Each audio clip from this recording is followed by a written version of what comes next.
Bonjour à toutes et à tous, bienvenue, c'est Sens Public, votre rendez-vous de débat, de chronique et de reportage sur Public Sénat, 90 minutes et deux grands thèmes d'actualité ce soir. D'abord, on continue de décortiquer les conséquences du résultat des élections législatives. La lettre aux Français d'Emmanuel Macron provoque un tollé à gauche, mais le nouveau Front Populaire n'est toujours pas en mesure de proposer un nom pour Matignon. Qui pourrait incarner l'union des gauches? Faut-il se préparer à vivre de longues semaines avec un gouvernement technique? Comment les LR, avec une quarantaine de députés seulement, tentent de se remettre au centre du jeu politique? On répond à toutes ces questions dans une minute. Et puis c'est d'une autre campagne électorale que l'on parlera tout à l'heure dans la seconde partie de ce Sens Public, le duel entre Joe Biden et Donald Trump aux États-Unis.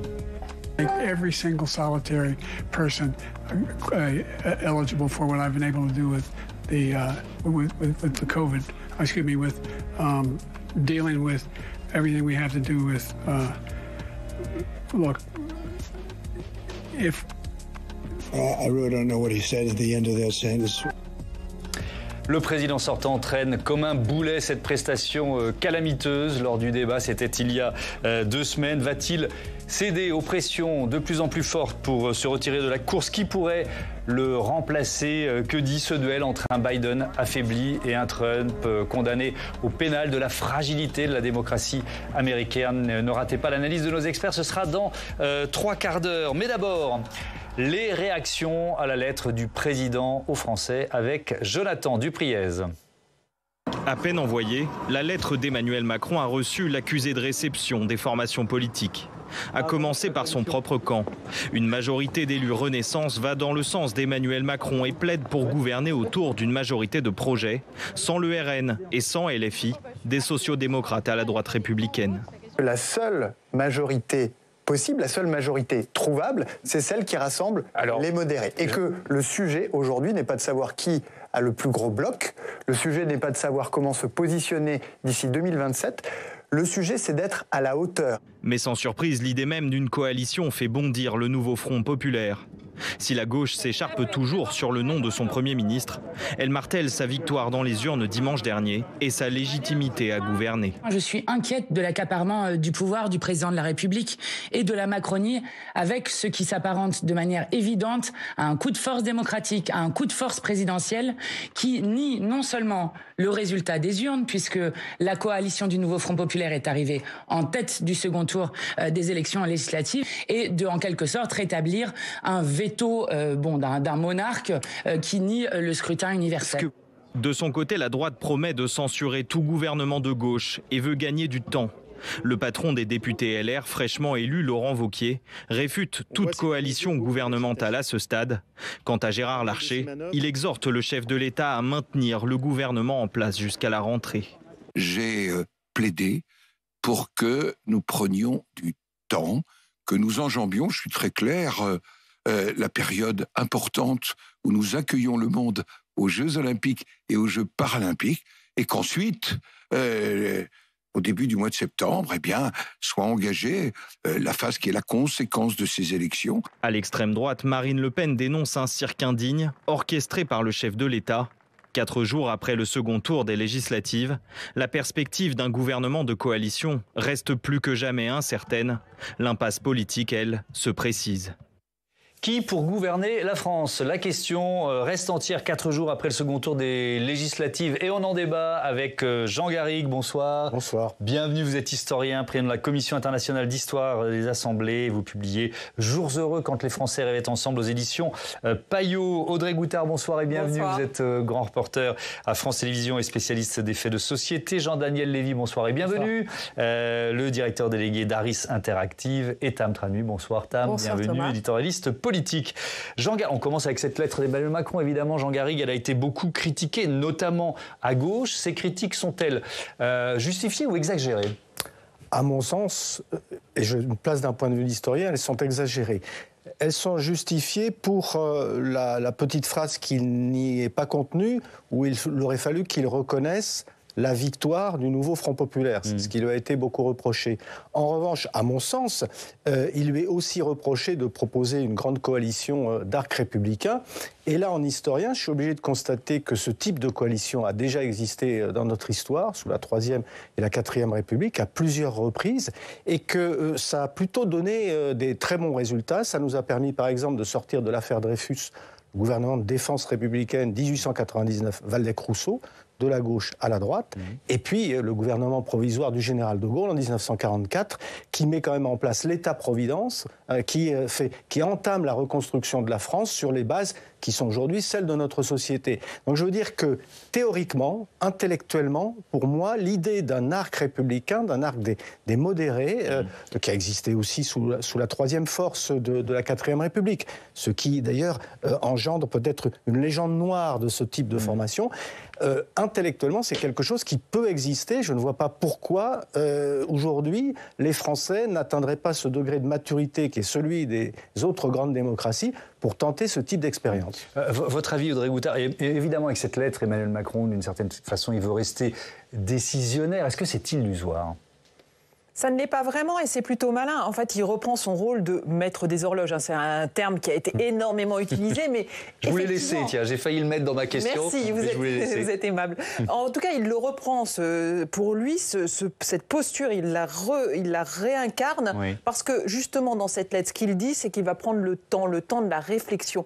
Et il dit aussi, et c'est sous-jacent, d'ailleurs, c'est pas par hasard qu'il s'adresse dans la presse régionale, il s'adresse à la France des régions, et nous, on voit bien sur le terrain. Lorsqu'on va écouter les Français, à part ceux qui sont militants de partis très précis, très précisément, on a souvent des Français qui, comme dit Jean Garrigue, ont envie finalement de tenter cette expérience d'un arc républicain. Il y a un vieux fantasme français qui est de vouloir avoir un gouvernement qui va d'une gauche modérée à, je mets les socialistes dedans, à une droite modérée, je mets les LR dedans. Finalement, on voit bien sur le terrain, les Français nous disent, nous on aimerait bien qu'ils s'entendent et qu'ils nous fassent bouger la France. Et c'est finalement un peu le sens de leur vote aussi. Lorsqu'ils ont voté contre les extrêmes, ils ont aussi voté pour une France, un gouvernement qui pourrait être celui auquel aspire Emmanuel Macron. Est-ce que c'est donc, si vous voulez, un stratagème, j'allais dire, en tout cas une philosophie qu'il essaye d'imprimer en s'adressant aux Français de cette façon-là et en leur proposant ce à quoi ils aspirent finalement. Et est-ce que c'est aussi clair dans les enquêtes d'opinion que vous menez ? Ça serait beaucoup trop simple. Toujours. Ça serait beaucoup trop simple. Il y a deux aspects. Le premier aspect, c'est que quand on a interrogé les électeurs, en fonction des configurations électorales, il y avait toujours en gros 40% ou voire 45% qui votaient contre l'adversaire, donc contre le Rassemblement national dans certaines circonstances, contre la France insoumise et le nouveau Front populaire dans les circonscriptions dans lesquelles ils étaient présents, mais également 40% des électeurs dans lesquels il y avait une offre de la majorité présidentielle, on a indiqué qu'ils avaient voté contre cette majorité présidentielle. Donc on a des configurations multiples et des oppositions en plus qui peuvent être multiples et qui peuvent se superposer les unes aux autres. Alors pour nous aider, quand on interroge les Français, ils disent oui au principe qu'il puisse y avoir différentes formations politiques qui se retrouvent autour d'une table. Et lorsqu'on leur pose la question de quelle formation politique, ils n'ont pas du tout les uns ou les autres la même définition. Il y a ceux qui veulent absolument exclure la France insoumise, voire le Parti communiste. Il y en a d'autres qui veulent absolument exclure les Républicains, voire éventuellement la majorité présidentielle, et puis d'autres qui sont sur l'arc tel qu'il peut être souhaité de la part du président de la République, qui irait en gros du Parti socialiste des écologistes d'un côté jusqu'aux Républicains, au LR de l'autre. Mais en fait, au final, on peut le prendre dans tous les sens. On n'arrive jamais à trouver, ne serait-ce que d'un point de vue d'opinion, une majorité de Français qui va se retrouver derrière une offre politique en tant que telle.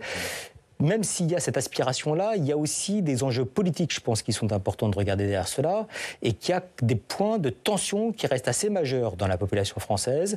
La question des retraites, qui était un peu sortie du spectre, est quand même revenue de manière assez nette dans le cadre de cette campagne législative.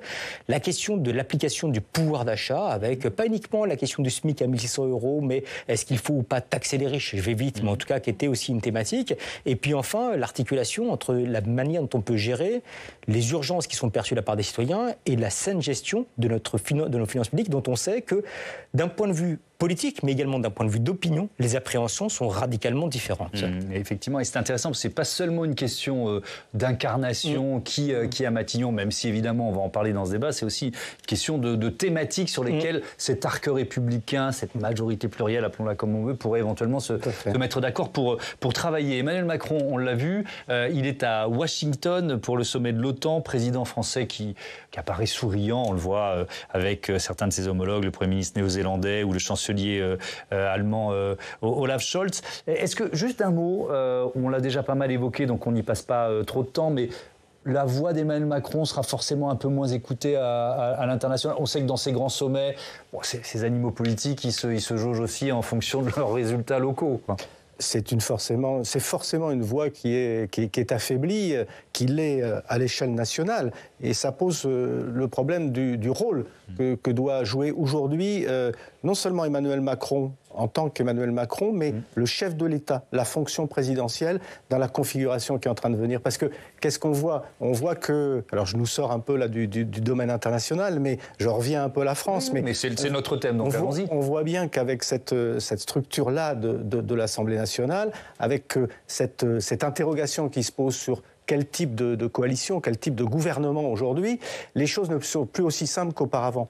Et c'est-à-dire que le centre de gravité de la vie politique française, il est très nettement déplacé vers l'Assemblée nationale. Alors ça veut dire qu'Emmanuel Macron va devoir changer sérieusement ses habitudes, sa conception du pouvoir, accepter de se mettre en retrait et accepter peut-être le message que les Français envoyaient lors de trois journées de vote consécutives, quoi. Et je dirais qu'il lui a été envoyé déjà en 2022, lors des élections législatives. Bien sûr. On est dans le prolongement de tout ça. Et c'est une vraie interrogation. Et c'est peut-être même un service qu'on lui rendrait pour ce qui est aujourd'hui, éventuellement, le travail pour sculpter sa postérité, si vous voulez. Revenir à un rôle de président de la République, un peu comme le concevait le général de Gaulle, c'est-à-dire quelqu'un qui est un véritable arbitre, un garant des institutions et un père de la nation. Comme c'était conçu au tout début de la Ve République, ce serait peut-être pour lui le sortir de problèmes qui lui collent à la peau et qui l'ont rendu très impopulaire. Maintenant, est-ce que c'est son tempérament ? Ça, c'est autre chose. Oui, d'ailleurs, on a consacré un débat qu'on avait intitulé « Dans la tête d'Emmanuel Macron ». Vous pouvez le revoir sur notre plateforme, sur le site publicsena.fr. Il était passionnant. Un mot. Ensuite, on parle du calendrier des prochains jours. Pendant combien de temps Gabriel Attal peut-il rester à Matignon ? Je crois que nos partenaires internationaux, ils ont surtout été rassurés de ne pas voir l'extrême droite arriver en France et qu'en cela, c'est surtout un ouf de soulagement qui a accueilli l'arrivée d'Emmanuel Macron à Washington.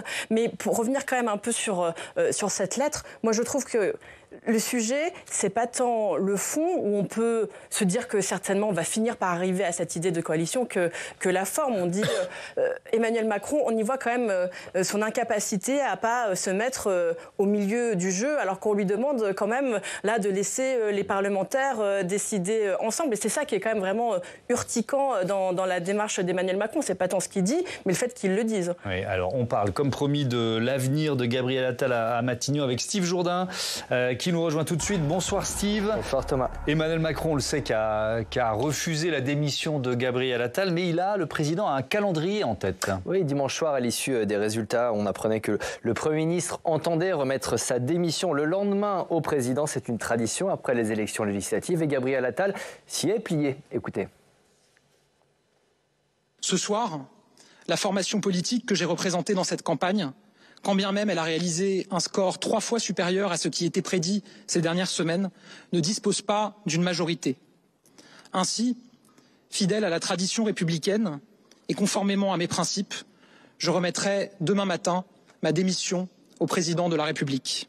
Démission refusée donc par le président. Dans la foulée de cette folle soirée, l'Élysée transmettait une note aux journalistes. Conformément à la tradition républicaine, le président attendra la structuration de la nouvelle Assemblée pour prendre des décisions nécessaires. Autrement dit, pour nommer éventuellement un nouveau Premier ministre. Dans son rôle de garant de nos institutions, le président veillera au respect du choix souverain des Français. On rappelle, Thomas, effectivement, que c'est le président qui nomme le Premier ministre. Article 8 de la Constitution, c'est un choix souverain. Il prend la décision seul. aucun calendrier ne s'impose à lui dans ce processus. Hier, Emmanuel Macron a apporté quelques précisions sur les prochaines étapes. Dans sa lettre adressée aux Français, on peut lire qu'il décidera de la nomination du Premier ministre. Cela suppose de laisser un peu de temps aux forces politiques pour bâtir ses compromis avec sérénité et respect de chacun. D'ici là, le gouvernement actuel continuera d'exercer ses responsabilités. Puis, c'est la partie importante de cette petit chapitre, sera en charge des affaires courantes, comme le veut la tradition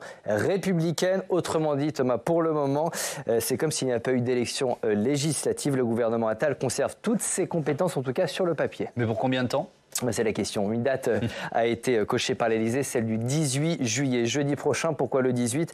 Eh bien, c'est ce jour-là que se tiendra l'élection du président de l'Assemblée nationale. Il s'agit d'un scrutin à bulletin secret. Chaque voix de député va compter. Or, au gouvernement Attal, il y a actuellement 17 ministres qui ont été élus ou réélus députés dimanche. Mais leur pouvoir de député est actuellement limité, très limité. La Constitution interdit en effet à un membre de l'exécutif de faire également partie du pouvoir législatif. Par conséquent, en l'état actuel des choses, des ministres comme Gabriel Attal ou encore Gérald Darmanin ne pourront pas participer au scrutin de jeudi prochain et certains ministres commencent à trouver le temps un peu long. Écoutez.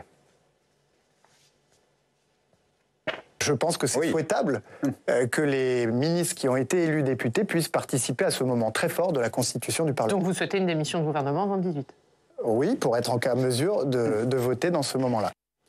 Pour pouvoir participer au vote, il faut qu'Emmanuel Macron accepte la démission de Gabriel Attal et de son gouvernement. Ça devrait donc être le cas d'ici à jeudi prochain. À noter, Thomas, que dans la foulée de l'élection du président de l'Assemblée nationale auront lieu celles des questeurs et des présidents de commission. La Macronie aura donc besoin de tout le monde, de toutes les voix pour peser sur ces votes. Merci beaucoup.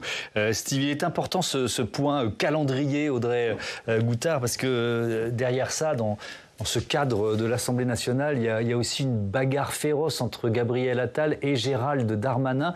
Que convoitent-ils tous les deux ?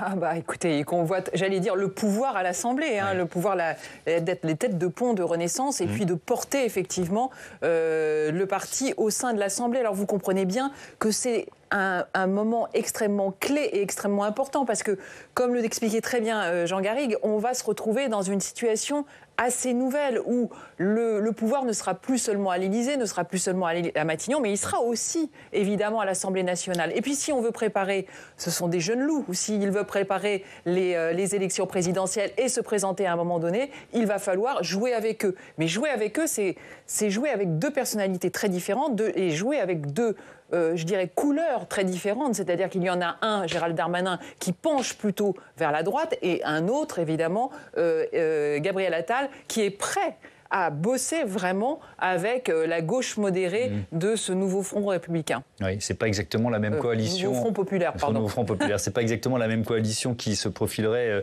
avec l'un ou avec l'autre.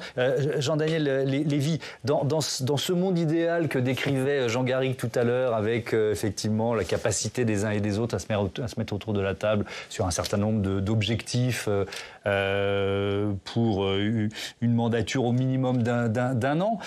Il y a une partie de l'équation, c'est les ambitions présidentielles, c'est 2027, et ça complique évidemment la volonté, ou ça obère la volonté des uns et des autres d'y aller. Oui, mais on sait en fait que dès le deuxième tour de la dernière élection présidentielle, on pensait déjà, pensait déjà à 2027. Donc là, il y a eu une forme d'accélération du tempo. On pensait d'une manière globale, avant de savoir qu'il y aurait la dissolution, qu'après les Jeux Olympiques et Paralympiques, on serait sur la rampe de lancement de l'élection présidentielle. Gérald Darmanin avait déjà indiqué qu'il quitterait probablement la place Beauvau, le ministère de l'Intérieur.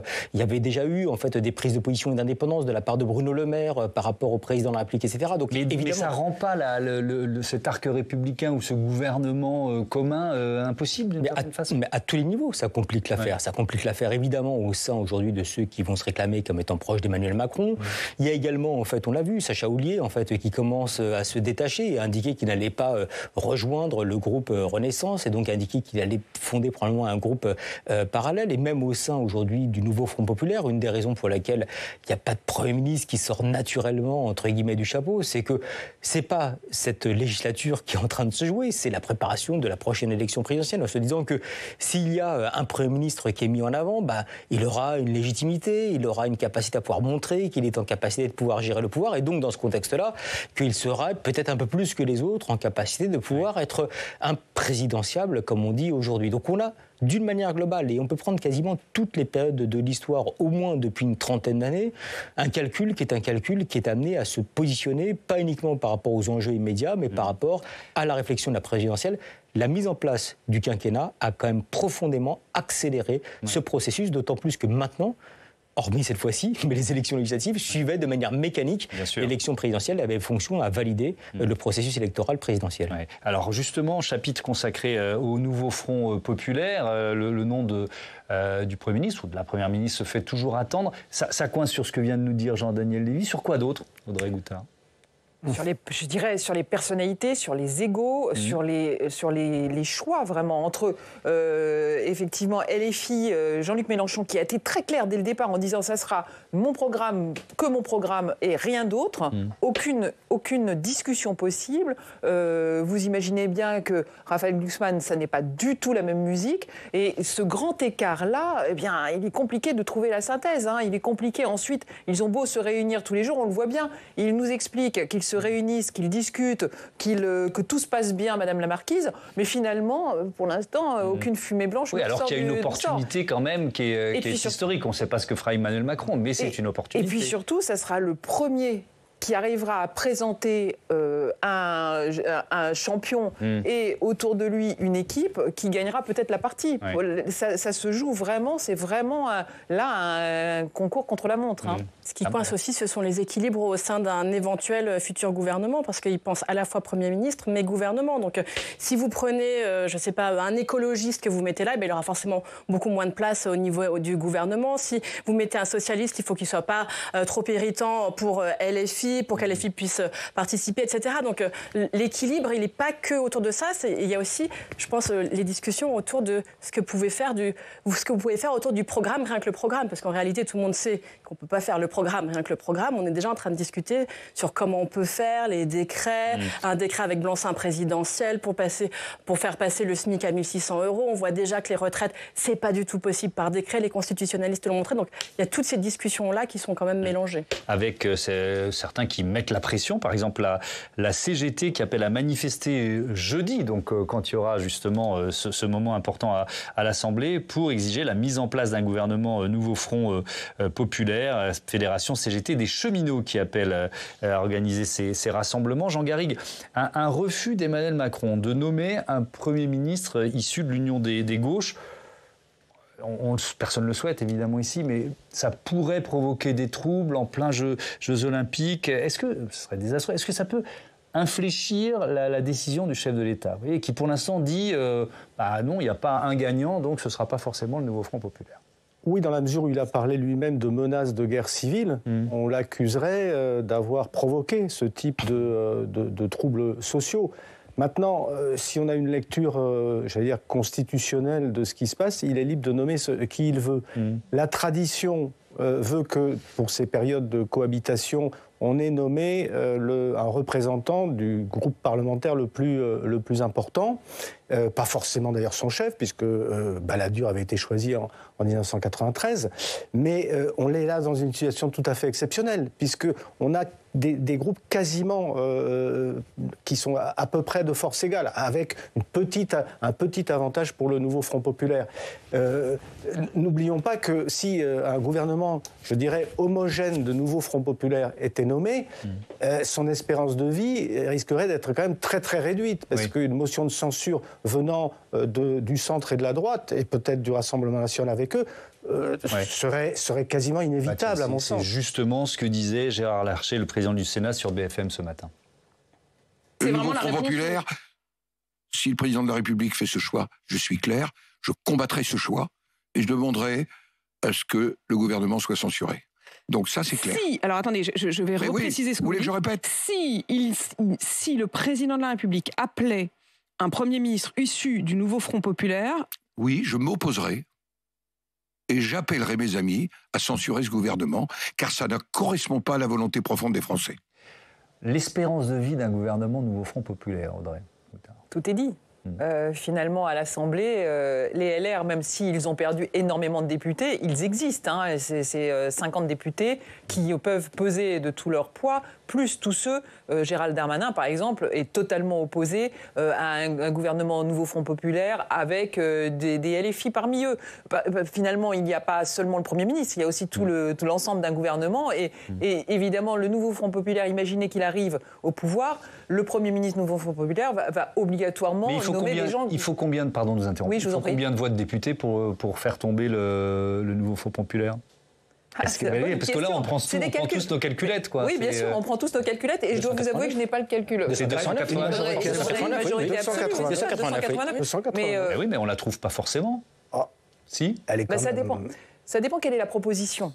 Si vous avez un Premier ministre Nouveau Front Populaire plutôt, et on voit bien que c'est un mouvement qui est très large, il y a parmi le Nouveau Front Populaire des personnalités qui peuvent plaire ou au moins calmer, apaiser un centre droit. Donc on peut imaginer effectivement un Premier ministre assez rond, et puis autour, un gouvernement sans insoumis, etc. Donc si c'est cela, effectivement, il n'y aura peut-être pas une motion de censure possible. Sauf que, en revanche, on retombe sur le problème de la France insoumise, des stratégies présidentielles, et notamment celle de Jean-Luc Mélenchon, et des autres, parce qu'il y a celle de François Ruffin aussi. Un sondage Odoxa pour le Figaro qui est sorti en cette fin d'après-midi de jeudi. 73% des Français refusent un gouvernement exclusivement composé de membres du bloc de gauche.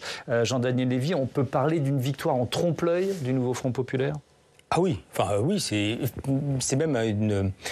Enfin, en tout cas, c'est clairement pour nous le Rassemblement national qui a gagné les dernières élections. Enfin, en tout cas, il faut se baser sur les résultats du premier tour. Ce sont eux, en fait, qui ont le plus progressé en termes de voix par rapport à une élection, je le rappelle, qui s'est déroulée il y a uniquement 2 ans.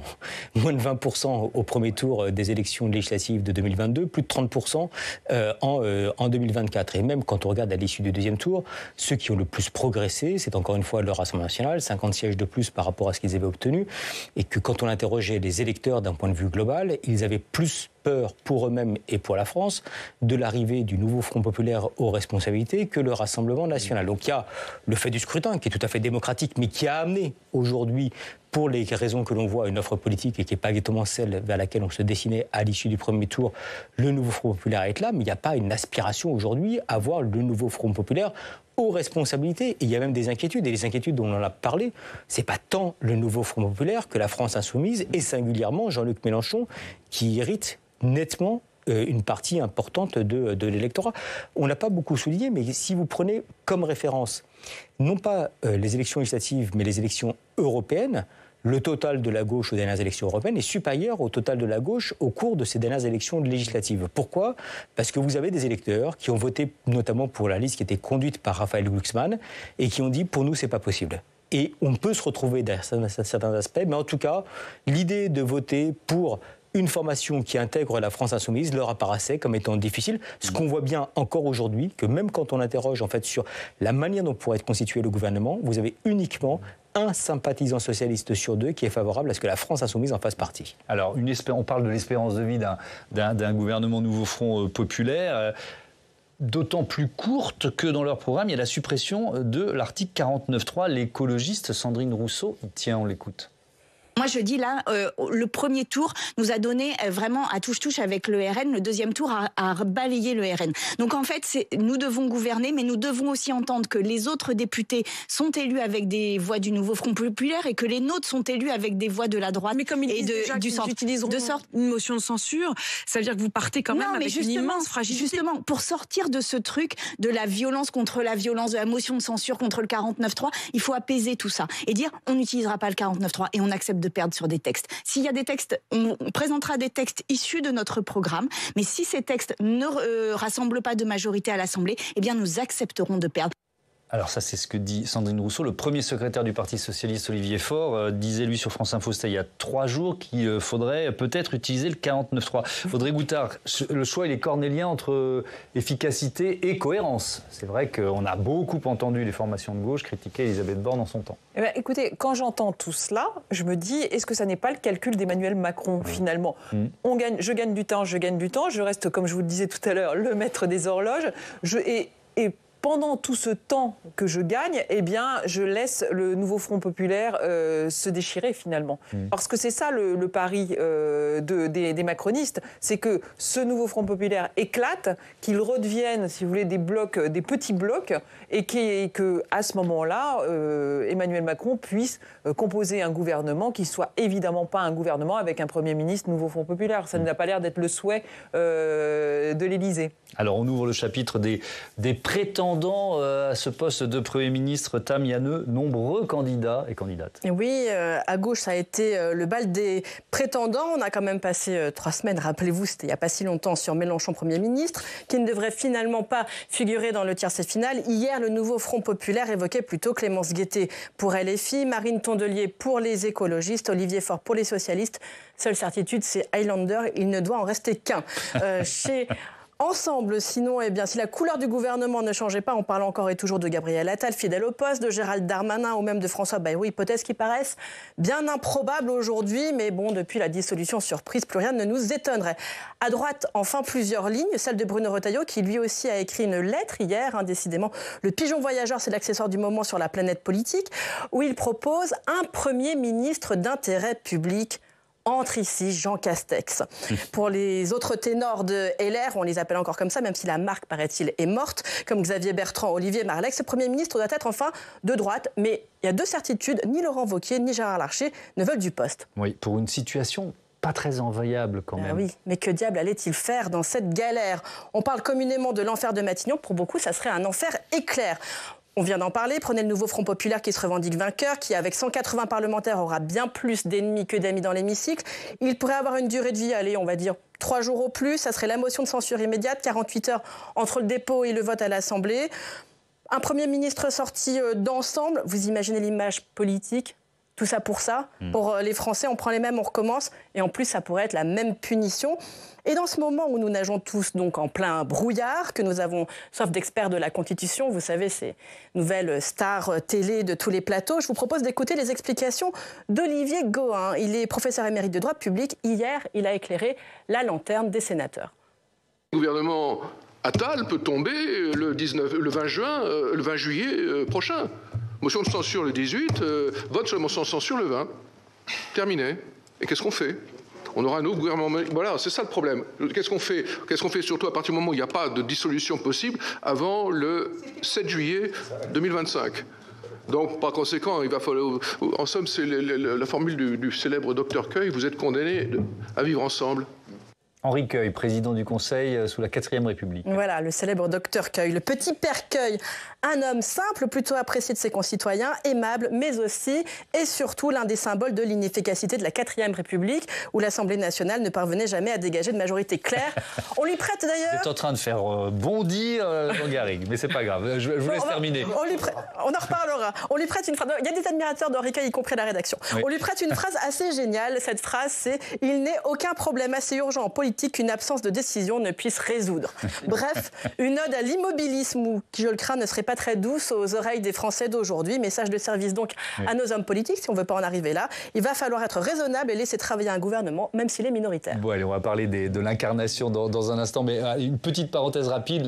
Vous l'avez commencé à le dire tout à l'heure, la 4e République, il y a eu aussi des réformes et ça a transformé la société française. Juste pour rappeler que d'abord Henri Queuille était admiré par Jacques Chirac, et peut-être même par François Hollande. Oui. Mais surtout que la 4e République, c'est le début des 30 glorieuses de l'économie française, c'est le SMIG, le premier salaire minimum, c'est la construction de l'Europe, le marché commun, c'est, que sais-je encore, j'en oublie, c'est le début de la politique d'indépendance nucléaire qui a commencé même avant De Gaulle, c'est quand même le début de la décolonisation du Maroc, de la Tunisie.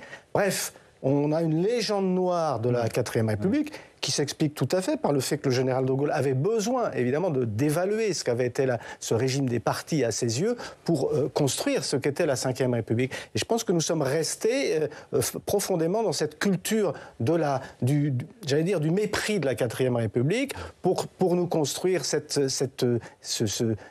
écosystème de la Cinquième, sauf qu'aujourd'hui, on est dans une situation politique qui forcément nous fait regarder du côté des pratiques de la Quatrième République. Alors, l'incarnation, quel pourrait être le bon profil pour Matignon? Écoutez ce portrait robot signé Bruno Retailleau, le président des sénateurs LR. Puisque dans l'Assemblée nationale, le jeu politique est complètement verrouillé, complètement bloqué. Vous devez nommer un Premier ministre en dehors de l'Assemblée nationale. Technique, un profil technique. Pas seulement technique, une stature apaisante, avec des compétences, une expérience qui en impose, une stature morale aussi, qui sortent du jeu politique. Et on peut parfaitement, avec ce profil-là de Premier ministre, qui serait rassurant aussi pour les Français, établir un programme législatif d'une petite dizaine de textes. Je pense à l'immigration, je pense au pouvoir d'achat, je pense à la justice des mineurs, je pense à l'agriculture, je pense à quelques sujets qui peuvent être des sujets plus ou moins consensuels, mais dont la France a besoin pour se relever. Et alors, nous, les LR, la droite républicaine, nous serons prêts. Avec quand même quelque chose qui est un peu, qui peut sembler surprenant, voire un peu gonflé, on va dire, de la part des LR qui pèsent quoi, entre 40 et 50 députés aujourd'hui, et qui, avec ça, sont en train de se remettre au centre du jeu, Audrey Goutard. Oui, ils se remettent au centre du jeu, on les entend tous, ils font presque... On a entendu Xavier Bertrand, qui font don de leur personne au nom, effectivement, de l'unité républicaine. Pourquoi pas? Moi, je pense que, franchement, les premiers qui se manifestent ont des chances, en tout cas, peut-être pas d'être Premier ministre, mais d'avoir un bon poste à un moment donné et de peser dans la balance politique et de ces prochains mois. Mais... oui, effectivement, ils veulent exister, mais ils ont raison de vouloir exister, parce qu'on voit bien que sans eux, il n'y aura pas de majorité du côté notamment du camp, le camp macroniste va devoir jouer avec eux. Oui. Ils ont leur importance et ils peuvent être maîtres du jeu à certains moments, en tout cas, comme le disait M. Retailleau, au moment de vote, de texte de loi, etc. Oui, texte par texte. Jean-Daniel Lévy, est-ce qu'il y a une demande d'incarnation de la part d'une majorité de Français, quelqu'un à Matignon avec toujours l'espèce de mythe de celui ou celle qui va nous sortir de ce brouillard, ou alors au contraire on veut, là ce que disait Bruno Retailleau, c'est des propositions sur notre quotidien, sur des textes. Il n'y a pas forcément de recherche d'incarnation, en tout cas de manière bien point marquée, que le président de la République est choisi par la totalité des Français, le Premier ministre par délégation. Donc c'est pas exactement le même type de regard qui peut être porté. Ouais. Après, quand on décortique ce que dit Bruno Retailleau, il dit des textes consensuels, des sujets qui apparaissent comme étant urgents, mais je suis pas persuadé qu'un sujet comme par exemple l'immigration soit le plus consensuel à l'heure actuelle dans le pays. C'est ce que j'allais vous dire. Ou la justice des mineurs non plus. Donc on voit bien que, ne serait-ce que dans l'énoncé des motifs, sans même entrer dans le détail de ce que peuvent être chacune des propositions, déjà les priorités ne sont pas considérées de la même manière par nos compatriotes. Donc c'est pas forcément exactement la même hiérarchie. Quand vous prenez les motivations de vote, en fait, la droite va parler beaucoup d'immigration, la gauche va parler beaucoup de justice sociale. Je fais dans la caricature, mais enfin c'est pas très loin de ce qu'on voit. Donc ne serait-ce que de mettre un certain nombre de thèmes à l'agenda, c'est sûr que là, pour le coup, à l'Assemblée nationale, vous n'allez pas avoir un consensus auprès de l'ensemble des parlementaires. Et que même sur la question de l'immigration, par exemple, on l'a vu récemment, au sein de la majorité présidentielle, il y a des dissensus qui sont des dissensus importants. Donc ça rend les opérations qui sont difficiles. Et puis le budget reste quand même un enjeu qui est un enjeu à caractère politique. Parce que ce sont des choix qui sont opérés. En gros, est-ce qu'on va soutenir ou pas les entreprises? Si oui, de quelle manière? Quel va être le taux d'imposition? Qui va être concerné par le taux d'imposition? On a vu que ça avait fait débat. Et donc forcément, ce sont des sujets qui sont appelés à structurer l'opinion. C'est pour ça que ce sont deux choses qui semblent un peu différentes. On parle, Jean Garrigue, de gouvernement technique. Mais en même temps, on dit on va quand même définir 5, 6, 7, 10 textes législatifs sur lesquels on va partir. C'est pas la même chose. Non, vous avez complètement raison. On peut imaginer une personnalité un peu comme ça, emblématique, un peu comme l'avait été Raymond Barre en son temps, même si Raymond Barre avait déjà exercé des fonctions dans le précédent gouvernement, et qu'ensuite il a été une personnalité du centre droit éminente. Mais au-delà de ça, si vous voulez, ce qui serait, enfin la politique qu'aurait à mener un gouvernement technicien, puisque c'est comme ça qu'on l'appelle, forcément ce serait une politique, je dirais, de gestion, de transition. justement, il faudrait trouver une sorte de consensus minimal sur des thèmes. Peut-être, par exemple, la transition écologique ou d'autres, qui en tout cas permettraient de trouver un accord. C'est très différent d'une véritable coalition politique qui se préparerait longuement, et où là, il faudrait aller dans la précision des textes. Mais peut-être qu'avec cette forme d'incarnation technicienne des experts, on pourrait se contenter d'expédier les affaires courantes. Le budget, c'est pas l'expédition des affaires courantes, mais il y a des moyens techniques aussi de jouer sur ce qu'on appelle les 12e, c'est-à-dire voter budget mensuel par budget mensuel. On vote chaque mois le budget. Une rectification du budget. Ça fait partie des techniques, des stratégies dont dispose notre Constitution, enfin notre fonctionnement politique. Audrey Goutin. Le gouvernement technique, avec un Premier ministre technicien, pose un problème. C'est que dans les mois à venir, l'enjeu pour un gouvernement et pour tenir la route, et pour Emmanuel Macron, pour arriver à gérer son pays, ça va être surtout d'être très politique. Ça veut dire avoir la capacité à aller discuter dans les coulisses de l'Assemblée, à gérer les alliances. Il faut au contraire, à mon sens, imaginer plutôt, et je pense que c'est plutôt ce qui s'imagine, un profil, au contraire, plutôt madré, plutôt malin, plutôt très fin connaisseur des différents mouvements, capable de mener des alliances, de ne pas être rédhibitoire pour la gauche, pas rédhibitoire pour la droite, etc. Donc plutôt un vieux, je dirais, un routier de la politique. Mais il y a des noms qui sont évoqués. Il y a eu un briefing des journalistes politiques à Matignon. Oui, absolument. Il y a plusieurs noms qui circulent, notamment celui d'Emmanuel Grégoire. C'est des noms... Adjoint au maire... Olivia Grégoire. Pardon, Olivia Grégoire. C'est la fête. Alors attendez, c'est Olivia Grégoire. C'est plutôt Olivia Grégoire. La ministre, c'est pas Emmanuel Grégoire, l'adjoint à la mairie de Paris, parce que c'est pas le même profil. Olivia Grégoire, c'est un nom qui circule effectivement, parce que là aussi, une personnalité forte, capable d'en imposer, mais qui vient de participer à X gouvernement nommé Emmanuel Macron. Et vous avez raison, ce qui se dit aussi, c'est que ça ne peut pas être un ministre en exercice aujourd'hui. Les Français n'imagineraient pas et ne supporteraient pas d'avoir en tout cas une tête de gondole, quelqu'un de connu.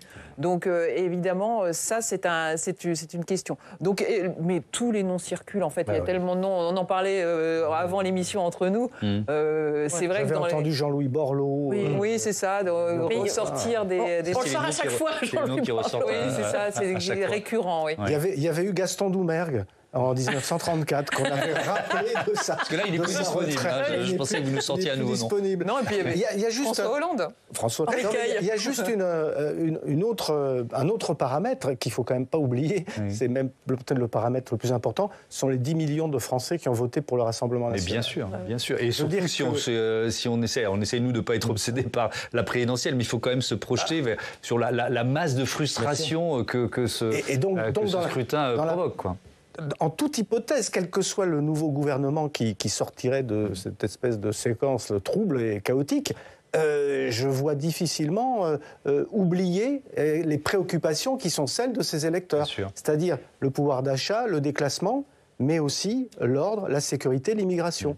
Ce qui veut dire que ça donne peut-être une coloration aussi implicite au gouvernement qui se mettrait en place. Jean-Daniel Lévy, vous avez sondé les Français vraiment juste après le second tour sur leurs sentiments, et du côté des électeurs du Rassemblement national, je crois que il y a le mot dégoût notamment qui ressort. Dégoût et inquiétude. Dégoût et inquiétude qui sont deux mots extrêmement forts et d'ailleurs qui traversent la majorité de la population française. Alors, inquiétude, c'est chez tout le monde, dégoût, c'est au Rassemblement national. Et ce qui est encore plus frappant, c'est que même quand on interroge les électeurs du nouveau Front populaire de premier tour, en fait, ils nous parlent de soulagement. Donc, c'est le soulagement de ne pas avoir vu le Rassemblement national être en première position ou avoir la majorité absolue. Mais en revanche, les termes confiance ou enthousiasme sont réduits à leur portion congrue. Donc, c'est pas forcément un vote qui était autour du programme et des différentes orientations politiques qui étaient proposées par le nouveau Front populaire, et quand on même creuse un peu, on voit bien que c'était un vote pour faire barrage au Rassemblement national qui avait été la première motivation de vote du cœur de cet électorat-là.